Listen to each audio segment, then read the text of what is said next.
ఈ ఏడాది వర్షాలు ఆలస్యమయ్యాయి. వరి నాట్లు కూడా ఆలస్యంగానే వేశారు రైతులు. ప్రస్తుతం దుబ్బు చేసే దశ నుండి చిరుపొట్ట దశ వరకు వరి పైర్లు ఉన్నాయి. అయితే గత యాసంగిలాగే ఈసారి కూడా వరి పంటకు కాండం తొలుచు పురుగు బెడద ఎక్కువైంది. వీటిని సకాలంలో అరికట్టకపోతే తీవ్ర నష్టం వాటిల్లే ప్రమాదం ఉందని సమగ్ర సస్యరక్షణ చర్యలు తెలియజేస్తున్నారు బెల్లంపల్లి కృషి విజ్ఞాన కేంద్రం శాస్త్రవేత్త నాగరాజు.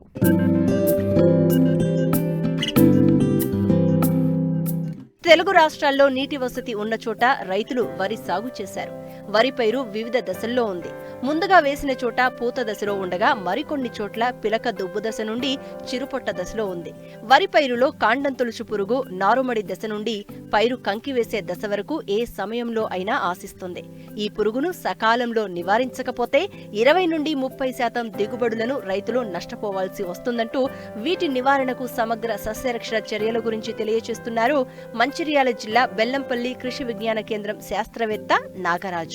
ముఖ్యంగా మన తెలంగాణ రాష్ట్రంలో చూసుకున్నట్లయితే ఈ వానాకాలంలో సాగు చేసే ప్రధానమైన పంటల్లో వరి అనేది అతి ముఖ్యమైనది. అలాంటి వరిలో ఈ చీడపీడల వలన దాదాపు ఒక 25 నుంచి 30% మనకు దిగుబడిలో నష్టం అనేది గత సంవత్సరాల అనుభవం దృష్ట్యా మనం గమనిస్తూ ఉన్నాం. సో అందులో ముఖ్యంగా వానాకాలంలో మనకు ఈ వరి పంటలో ప్రధానమైన సమస్యల్లో ఒకటి కాండం తొలిచే పురుగు, రెండోది సుడిదోమ. గత యాసంగిలో మనం చూసుకున్నట్లయితే ఈ యొక్క కాండం తొలిచే పురుగు అనేది మనకు దాదాపు ఒక 10 నుంచి 100% నష్టాన్ని కలగజేయడం అనేది మనం గమనించి రైతులు చాలా తీవ్రమైన ఇబ్బందులు ఎదుర్కొన్నటువంటి పరిస్థితిని కూడా మనం గమనించినాం. ఈ యొక్క నాటు అనేది ఆలస్యం, ఎందుకంటే మనకు ఈసారి కొంచెం ఋతుపవనాలు కూడా ఆలస్యమైనవి. అక్కడక్కడ నాట్లు అనేటివి ఇప్పటికి కూడా కొనసాగుతూ ఉన్నాయి. ఇలాంటి పరిస్థితుల్లో ముదురు నారు లేదంటే ఆలస్యంగా నాటు వేసుకునే సమయంలో తర్వాత మనకు కొంచెం కరువు పరిస్థితులు ఏర్పడ్డప్పుడు, తర్వాత రాత్రి ఉష్ణోగ్రతలు తక్కువగా ఉండటం, తర్వాత సూర్యరశ్మి అనేది మనకు ఒక 7 గంటల కంటే ఎక్కువగా ఉండటం, తర్వాత కొన్ని చోట్ల ఏంటంటే నత్రజని లోపం కావచ్చు, లేదంటే మన నత్రజని తక్కువగా వాడినటువంటి సందర్భాల్లో కాండం బలహీనంగా ఉన్నటువంటి సందర్భంలో కూడా ఈ యొక్క కాండం తొలిచే పురుగు అనేది మనకు వరిని ఆశించి మనం ఎంచుకున్న రకాలు ఏవైనా కూడా ఈ యొక్క పురుగు అనేది ఆశించి మనకు నష్టం చేయడం అనేది మనం గమనిస్తూ ఉన్నాం. ముఖ్యంగా ఈ యొక్క తల్లి రెక్కల పురుగు ఏంటంటే పసుపు రంగులో ఉండి వాటి రెక్కల మీద నల్లటి మచ్చలు ఉంటాయి. అవి ఈ యొక్క ఆకు యొక్క కొన భాగంలో గుడ్లు పెట్టి అక్కడి నుంచి ప్రధాన కాండాన్ని చేరుకొని నష్టాన్ని కలగజేసేటువంటి అవకాశం ఉంటుంది. కాబట్టి రైతు సోదరులు నాట్లు వేసేటప్పుడు ఈ యొక్క కొనలు తుంచడం, ఈ యొక్క గుడ్ల సముదాయాన్ని ఎక్కడికప్పుడే మనం ఏరివేసి నాశనం చేసుకున్నట్లయితే తొలి దశలో ఈ యొక్క నష్టాన్ని మనం చాలా వరకు అరికట్టుకున్నాం అవుతాం. అలాగే మనం నాటు వేసుకున్న తర్వాత ఈ యొక్క లింగాకర్షక బుట్టలు ఒక ఎకరానికి 4 నుంచి 8 చొప్పున కనుక మనం పెట్టుకున్నట్లయితే మన చేనులో ఉండేటువంటి యొక్క మగరెక్కల పురుగులన్నీ ఈ యొక్క లింగాకర్షక బుట్టలకు ఆకర్షితమై పురుగు ఉధృతి అనేది, అంటే ఆడ మగ పురుగు కలిసేటువంటి అవకాశం లేక సంపర్కం జరగక ఆడపురుగు గుడ్లు పెట్టేటువంటి అవకాశం ఉండదు. కాబట్టి ఈ యొక్క ఉధృతిని తగ్గించుకోవడానికి, అలాగే మన చేనులలో ఈ యొక్క కాండం తొలిచే పురుగు యొక్క రెక్కల పురుగు అంటే ఏ స్థాయిలో ఉంది, దాని నష్టపరిమితి స్థాయి ఏంది అనేది మనం గమనించుకోవడానికి 2 విధాలుగా తోడ్పడుతుంది. కాబట్టి రైతు సోదరులు ఈ యొక్క లింగాకర్షక బుట్టలు ఏర్పరచుకోవడం అనేది ఇంకొక ప్రధానమైనటువంటి యాజమాన్య పద్ధతి.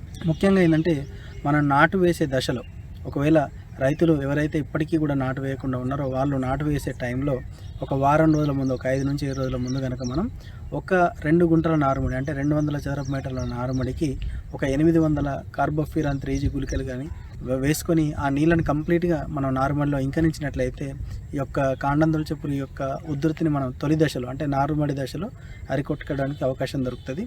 ఎక్కడైతే నాటు వేసుకొని ఒక 25 రోజుల సమయం కావస్తుందో అక్కడ రైతు సోదరులు ఒక ఎకరానికి మనం ఈ యొక్క 3G గుళికలు కావచ్చు, తర్వాత కార్టాప్ హైడ్రోక్లోరైడ్ 4G గుళికలు ఒక ఎకరానికి 8 కిలోల చొప్పున వేసుకోవడం ద్వారా ఈ యొక్క ఉధృతిని తగ్గించుకోవచ్చు. అలాగే ఈ యొక్క క్లోరంట్రానిలిప్రోల్ ఫర్టిరా గుళికలు అంటాం, వాటిని కూడా మనం ఎకరానికి 4 కిలోల చొప్పున వేసుకున్నట్లయితే ఈ యొక్క పురుగు ఉధృతిని చాలా వరకు మనం అదుపు చేసుకోవడానికి అవకాశం దొరుకుతుంది.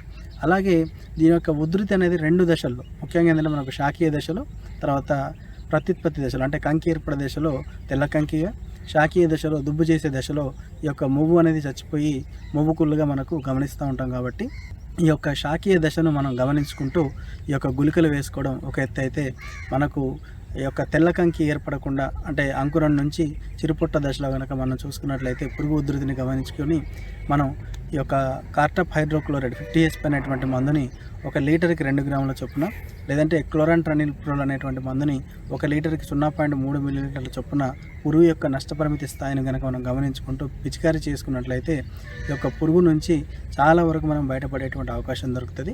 కాబట్టి రైతు సోదరులు ముఖ్యంగా ఎక్కడైతే మనకు 2 పంటలు వానాకాలం యాసంగిలో ఈ యొక్క వరి సాగు చేసుకునేటువంటి అవకాశం ఉన్నటువంటి రైతులు వానాకాలంలో కనుక ఈ యొక్క కాండంతొలుచు పురుగు యొక్క యాజమాన్యం పైన సరైన శ్రద్ధ చూపెట్టకపోతే మనకు యాసంగిలో అదొక ప్రధానమైన సమస్యగా మారేటువంటి అవకాశం ఉంటుంది. కాబట్టి రైతు సోదరులు ముఖ్యంగా వానాకాలంలో వరి సాగు చేసే రైతులు ఈ విధంగా తెలిపినటువంటి యాజమాన్య పద్ధతుల్ని ఎప్పటికప్పుడు పురుగు ఉధృతిని గమనించుకుంటూ సరైన సమయంలో పాటించినట్లయితే మనకు కాండంతొలుచు పురుగు నుంచి చాలా వరకు ఉపశమనం కలిగేటువంటి అవకాశం ఉంటుంది. కాబట్టి రైతు సోదరులు ఈ యొక్క సమాచారాన్ని ఉపయోగించుకుంటారని కోరుకుంటున్నాను.